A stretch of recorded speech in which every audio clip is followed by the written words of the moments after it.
We're back in Voces Amoris, I call for all. Now let's get back to Brother Vic Cabral. Brother Vic being the head, the chapter head of Love Flock community here in Cebu. Like we are very much preparing, very much preparing your members in order for them to really be responding rightly. I would like to use the word rightly to the call of the Archdiocese of us being sent, being Amen. called as saints, so that we can be sent to be heroes of faith.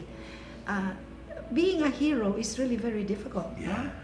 A hero, most especially with a hero of faith, it takes a lot of activities to be able to reach this far, so that we could in a way become like Saint Paul, wherein after that very sinful life, then that road to Damascus actually is a beautiful drama that changed his life to become Amen. a hero of faith. Now, how are you trying to prepare your members? What activities are you actually trying to do these days apart from going to the mountains? There must be some other things that would in a way would augment that desire of responding to really be saints, to live asking the Lord assisting and assistance that we will live holy lives, and as well as have the grace of goodness in the way we live. Being a saint is really something, Sister Nancy. No? Sabi ko nga nung binabasa ko yung mga life of the saints, really, itong mga santo na ito is talagang nagmahal sa Panginoon. At kung nagmamahal ka sa Panginoon, hindi ka pwedeng magmahal ka sa Panginoon, hindi ka magmamahal sa kapwa mo. You will not love your neighbor, you will not love your kapwa. No? So it both goes together. The greatest commandment. Yun yung isang bagay na ano. Then one thing is in a charismatic community, especially as a Catholic charismatic community, I think as of now, especially the year of the laity, we as the laity, we really need to help our church. Explaining, sharing about our church itself, our faith as a Catholic, the Eucharist, the divinity of Christ, yung mga especially the Mother Mary. And in fact, when we started 2000 Hail Mary prayer and fasting devotion, every first Saturday of the month, we held it in Archbishop also. The compounder allowed us. It's a 10 hours prayer and fasting from 7 o'clock to 7 p.m.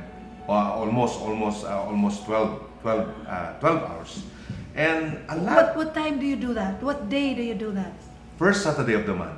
Always? Yeah. Oh, that's 7 in the morning? 7 in the morning we started, and then people will be coming and of different denominations. different. I mean, the different parishes, the Oh, charismatic beautiful. group, the ordinary people. Expect me to be there now. Yeah. Beautiful. I Who like that. really love To pray the rosary. Last first Saturday, we have heard Father Balili, Balili. Father Mar, yes, Father the secretary Balili. now, the Archdiocese. We have heard from the Mar. SPFY that he really want to observe and join the. Beautiful. You know, when we started that, because I love the mother, I love Mama Mary, but how we can start it's really something, because there must be a leader. Yes. And the Lord gave us by the couple, Brother Raul and Sister Luz Amores. Wow, very gifted for the prayer for Mama Mary. Beautiful. Grabe. It's really something. And then we have also in the community, we have also what we call a healing. We call it a Eucharistic miracle every first Friday of the month. So we always share kanang mga babag ba sa mga healing nato na kinahanglan makuha nato, no? Every fourth Friday that we have, because if we will do always a prayer meeting, a praise and worship, people will become so very stagnant, so very it will become so redundant.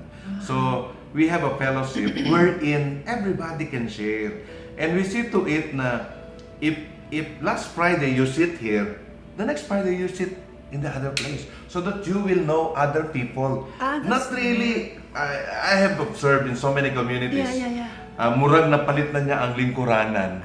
Na every now and then diha na siya. Pero with us, we really need to know each other. And sometimes, and most of the time, in our fellowship, as we share, we know that that person really accomplished something. That person really connected with something. That person has a problem. That person has accomplished something. So, through that, we establish something about around the Relationship. community. Yeah, yeah, Building. helping each other. Like for example, we established that one of our member pala is own a hotel. So now we are helping him in attracting, encouraging some, or you just check in there and we have like that. And there is one is a food business like that, and the other one is more prayerful. So we ask her to lead the prayer. So in the community, we really ask the Lord for a leading. We don't want to put God into the box. We don't want to put activities into the box. Na every Friday, ganun na lang ang gagawin. Every Friday, ganun lang ang gagawin. No. We will ask the Lord, Lord, for this month, what do you want us to do? Where do you want us to go? Lord, who are the people that you want us to introduce? And our community is open to every speaker, every sharer. One of our activities, you will be one of our guests. Yeah. We will be one of our guests. Because I asked a permission in our chapter, in our mother community in Manila. To have, to invite some of our local speakers here. Like Brother Ali, Sister Pe, like that, Brother Jojo, a priest, like that.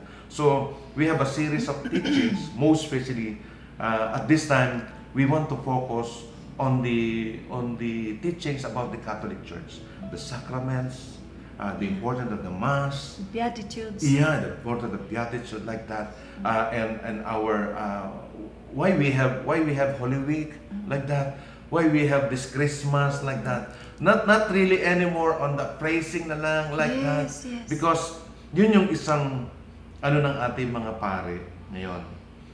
Most especially sa ating madaling ma-encourage yung iba sa ibang denomination. And we as a Catholic, that's why in a charismatic group, in a community, we really want to have something na at least yung mga tao is really excited every activities. I see. So these are your activities in Yeah. order to, in a way, inculcate in them Yeah. that great desire of getting to live a life that is holy. And, So and that- also reaching out other people, Yeah. not only among us. Like for example, there is one of our member na asking me, Brother Vic, can I invite my silingan? Why not? Oh, Brother Vic, di pa siya nag-LSS. So what? No problem. If she really you really want to invite it, no problem. If it is prayer meeting, 2,000 Hail Mary activities, fellowship, no problem. because these are outgrowth activities, Yes, no? yes, because the timing of the Lord is so something. Right. We'll never know that. It It is is the only now. God. Yes, Yeah, that's because faith means now. Now, faith is not tomorrow. Faith is not yesterday, but it's now. So when you will act, now. Because salvation is now. It's not really tomorrow pa. Because tomorrow, baka hindi na tayo abutin tomorrow. Baka wala ng tomorrow. Amen. Totoo, because one can never tell. Amen, amen. That's why we have to live one day at a time. Amen, amen. That's why the prayer is our daily bread. Yes. Hindi sinabi doon na monthly Tomorrow. bread. Oo. O hindi sinabi doon na yearly bread. Yearly It's bread. a day-to-day living talaga. That's it. Now we understand. That's why we need to study the tradition of the church. Amen. Very important. That's why I guess one of your beautiful activities is actually to lead them to see what are actually the activities for us to be able to learn more about our faith. Amen. As a And Catholic. as a Yeah. Catholic. So the tradition of the church and then the magisterium, our tradition Yeah, of the faith, the magisterium of the church, and of course, learning to read scriptures. Yeah, of course. No? Of course. Yeah. Oh. In Cebuano, we already have the Magambahan. Yeah. diba? Daily readings of scriptures. And then, do not be afraid, like what the priest is saying, and I'm sure you are with this, that you do not need to say, I cannot understand, because the Lord did not actually want us to read because we know, we understand. In fact, He was praising the Father for revealing all these things to the unwise. You know, Sister So, Nancy, maganda. when I met God 1986, sorry, I don't know this. Oh, yes. I don't know how to pray the Our Father. Oh, Sorry. I don't know how to say the rosary. I don't know that angelus. I don't know why there is a bread.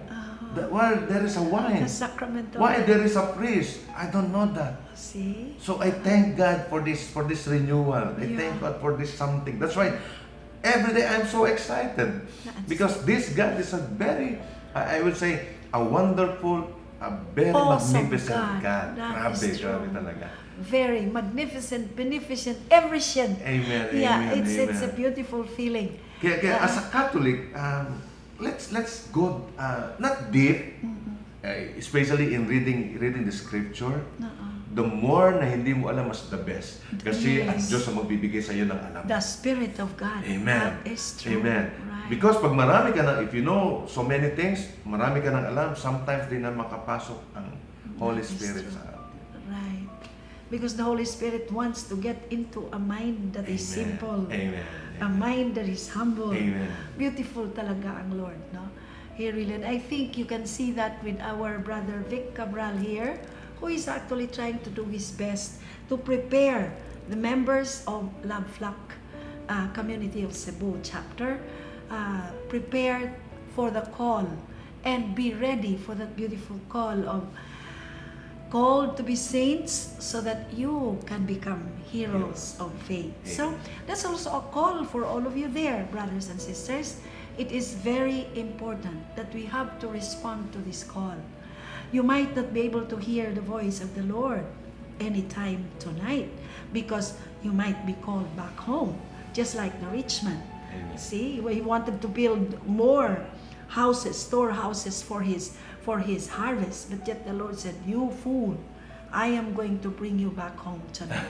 Amen. So, when you hear Voces Amoris with Brother Vic Cabral here and your Sister Nancy inviting you, listen to the voices of love, because these voices of love will bring you a lot of beautiful, beautiful experiences of the presence of God.